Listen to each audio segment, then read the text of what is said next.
ब्राह्मणी नदी में कुंभीर आतंक नदी में शौच होगा बेले झांपी नेला कुंभीर राजनगर दक्षिण भेड़ा गाँव जन को टाणी नेला कुंभीर निखोज व्यक्ति गाँव बाईधर मल्लिक बोली जनापड़ी घटनास्थल में ग्रामवासी उद्धार कार्य जारी रही।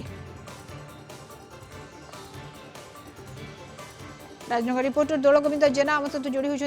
महाशिवरात्रि ध्यान एवं उत्सवर रात्रि दोल गोविंद वर्तमान स्थिति कौन?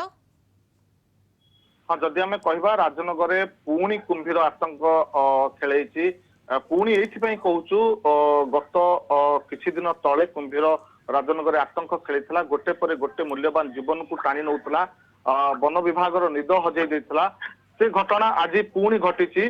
कारण जदि आम कह ब्राह्मणी नदी में पुणी कुंभीर आतंक देखा चांदी बाउंशमूल पंचायत दक्षिण भेड़ा गाँव जे बाईधर मल्लिक अच्छा शौच हाँपाई नदी की जिते जाते कुंभीर टाणी नहीं से कुंभीर टाणी नौथार चित्कार करते मत बंचाओ कुंभीर टाणी नहीं पाखरे लोक मैंने चेष्टा करते बंचई पार नथिले। बर्तमान ग्रामवासी द्वारा उद्धार कार्य जारी रही। घटनास्थल में वन विभाग कर्मचारी ए पर्यंत पहुंची पारि ना अग्निशम बाहिनी पहुंची पार ना सूचना दि जाती समस्त को ग्रामवासी मैंने खोजाखोजी करुँच किंतु ये जो कुंभीर आतंक एबेठू देखा देलानी राजनगर अंचल में वर्षा दिने कुंभीर आतंक प्रबल मात्रा थिला 3 मासरे 6 जनकर मूल्यवान जीवन चली जाइतला।